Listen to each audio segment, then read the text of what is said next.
Hey guys, welcome in. I am Casey. You're watching the Chris and Casey channel. Today is Tech Chat. So guys, we're talking about how to set up your first stream on OBS Streamlabs, and today we're going to focus on the back end of stuff, you know, the bitrate, the output settings, the video settings, you know, the server settings, all that stuff, the audio settings, all that good stuff. So let me give you a little bit of background on why I want to talk about this. So about 2 weeks ago, I started live streaming on Twitch gameplay. So, side note, if you like Twitch, if you like live streaming, if you like the Chris and Casey brand, you want to support us, go on over to Twitch and follow us. That's twitch.tv/Chris and Casey, just like our username is spelled. The link is in the description. It's in our upload defaults. I almost forgot about that. So, guys, go on over there and follow us. And also, let me get back on track. So 2 weeks ago, I started streaming on Twitch, and for the first week, I used regular OBS, and I thought it was a great, you know, I've used OBS for streaming at work. I still use it at work, you know, but it just lacks in the features that OBS Streamlabs has for gameplay on Twitch or any other live streaming service where you need like a real-time overlay. Regular OBS kind of lacks that. So I looked into Streamlabs, figured out it was what I needed, and I got familiar with it. And I learned pretty fast. So I want to make this video and clear up some questions you guys may have ahead of time. So without further ado, let's begin the video. So guys, as you can see, I have my overlay. I have a border around my webcam and my name below my webcam, and I'm actually going to change that up a little bit. And up there I have newest follower is FCut. Thank you so much, FCut, if you're watching. And I actually designed that little bar at the top in Photoshop, and I will show you all this in an upcoming video. I'm not really going to focus on the overlay right now because I want to cover the basics and really just getting your stream set up, because I understand that some people want to, you know, like I did, I kind of rushed into it and wanted to get the feel for streaming before I spent all this time making an overlay or installing one, because it can take some time. So today I'm going to focus on showing you guys how to make sure your game is up. You can see my Fortnite is up with a webcam and it looks great. So that's really what I'm going to focus on today. So here is my entire screen. I just showed you what the actual video looked like, but here's my entire screen. As you can see, I can see my audio levels and everything. But right here are my sources. That's the things that go into a scene, and this is a scene here, and watch what happens when I switch. And again, what you're about to see is going to be in the advanced video, but I have a nice transition that transitions to my starting soon screen and back to my game. So, well, my game has disappeared. There it is. Just have to open it up and switch back to it. That shouldn't happen because usually I have Streamlabs on one monitor and Fortnite on the other, but right now I'm having to have OBS Studio and OBS Streamlabs, so it's kind of junky, but you know, same point applies. So let me start off by making another scene. So, for purposes, I'm going to, well, we'll just keep it as scene number 1. So you can't see me right now because I'm going to set that up in just a second. So as you can see right here, we have our first scene, and I'm going to rename that, and I'm going to go ahead and name that gameplay, because this is going to be a gameplay stream. So right here at the top you see settings, and this is where we're going to run down each of these settings, each of these individual settings, and just get you really up to speed with what your settings should be. So, stream, your stream type, your streaming services, you're going to do that because custom streaming server is, I'm not completely up to speed with what that is. I would say you know, that would be for like if you had a website where you do your own streams and you're really into that stuff. But we want to do streaming services because that's all your basic Twitch, YouTube.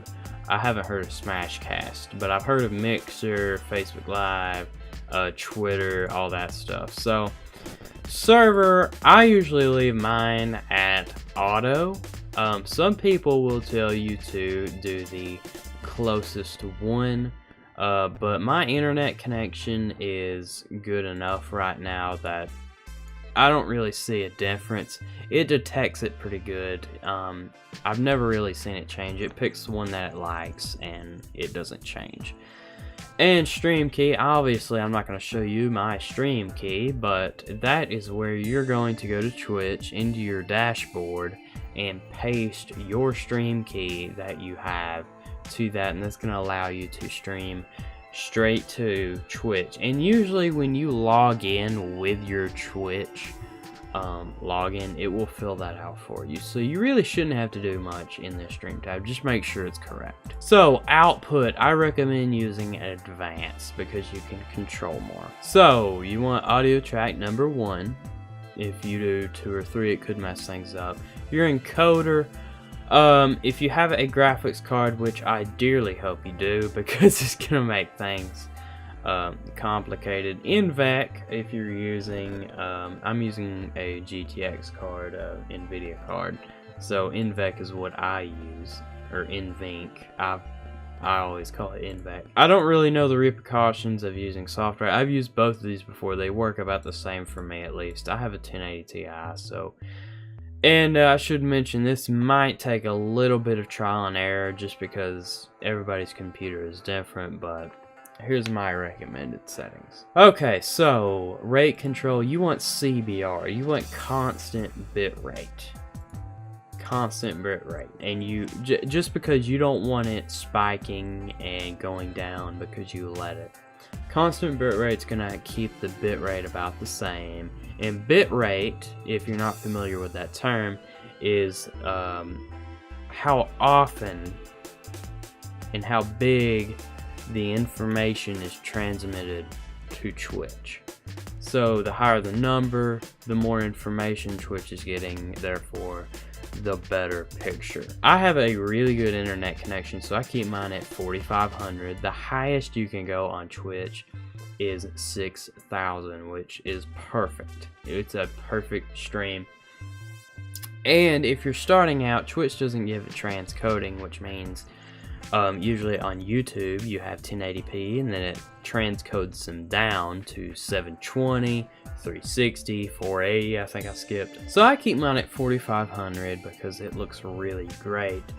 But I don't have transcoding, and I think that honestly may be costing me viewers, so I may think about lowering that to about 3500. So I'd stick about, I wouldn't go below 3000 because that's when it's really going to start looking blocky. So really try to stick 3000 and above if you can. If you can't help it, I wouldn't go below 2. Your profile, you want to be high level auto. And in recording, you really shouldn't have to mess with this much because you probably most likely won't be recording much with this. If you are though, make sure your recording path is where you want it. A minute ago when I was recording this video, it was going to my C folder, which that drive is almost always full, so I was filling up my drive for no reason, so I had to change it real quick. And that's about it for recording. Audio track, 160 bit rate is the highest that Twitch will go, and that's really easy. It's just one box to fill out, and it should fill out on its, I think that's the default. Audio tab, that's all default. I wouldn't really mess with that. Video, your base canvas resolution is the resolution that is on this screen here. So you can have that the highest if you want, and scaled resolution is the output that it actually sends to Twitch. So if I were to do 1280 by 720, it would convert 1920 by 1080 to 1280 by 720 and send that to Twitch. So If your viewers are complaining that they can't load your streams because your stream is too quality and they ask you to lower the quality and you're willing to do that, again, it's your stream, you can do whatever you want, so don't compromise just because somebody asked you to do something unless you want to do that. You can just simply change the output scale resolution and lower the bitrate a little bit and it should fix that problem. Common FPS values, you want to keep that at 60. You know, gameplay, almost all games are 60 frames a second today, and you really want to keep that because that'll keep it looking smooth. Nobody likes 30 frames a second gameplay. Hotkeys, I don't really use these because I use 2 monitors and I don't have a problem with dragging my cursor to other screens and switching when I need. But if you wanted to use your F keys or any other keys, you can simply do that by clicking anything, and for example, that starts streaming. So when I press F1, it will start streaming. So I'm going to remove that so I don't mess anything up. You can do a switch to scene, and once you add more scenes, it will list them down, and you can press buttons just to automatically switch to each scene that you want. I don't recommend push to talk because I forget about push to talk a little bit. If you like that, go ahead. Mute, unmute, I wouldn't worry about that because most mics have a mute button on them. Sorry if that made a sound when I touched that mic. Advanced, you want your process priority to be high. You want OBS Streamlabs to have more process priority than your game, because I guarantee you, and I know this for a fact, that OBS Streamlabs is going to use more bandwidth, more internet, and it's going to need a more reliable internet connection and more processing power, I think I already said that, than your game, because video processing is the hardest thing you can do for a computer, or on a computer, I mean. Your video, you want your color format to, this may take a little research. But either RGB, or since I have a NVIDIA graphics card, it's going to be NV12. So I'll let my graphics card manage the colors. YUV color space. 601 is a little less than the full color range. You want 709. That is amazing. And then you want to switch it to full, not partial, because you're sacrificing color. And if you have a GPU, it's good to make sure that is checked. The Force GPU is a render device, so it always uses your card and you're not taking chances. Stream delay. If you have a godly internet connection and you want to be as interactive with your chat as possible with no delay, set that to 0 and go to Twitch and activate low latency stream mode. And it's also down here under network. Scene collections, don't mess with that. Notifications, detect skip frames. You can see when your computer had to skip frames or it had to drop frames due to the internet connection. And notifications is what you can set up for when people follow you or donate or whatnot. Appearance, you can do night mode and all these things. And remote control, you can actually control your Streamlabs from your phone, which is pretty cool. You can basically have a stream deck on your phone. I haven't really used that yet, but I do plan on dabbling with it. Let's get on with the fun stuff, shall we? So number 1, we want our handy dandy webcam. That webcam that you saved up so much for, like I did, and just had to have it. So there I am, finally. You can finally see me. Look at that. So this is kind of it's kind of a pain for me, and I've read that the Logitech cameras such as mine has a little trouble with this sometimes. So that was weird, I had a little webcam lag. So what I did on my other thing is I actually went to custom and did well, there we go. See, once you snap it to custom, it's gonna go back to 1920 by 1080, the highest. But what I did was make it this size, 4:3 ratio. So it wasn't so wide, so I had more of my game this way. If you prefer to have a 16:9 ratio, I would either go 1280 by 720 if your computer is sort of having a hard time, because you're still downscaling.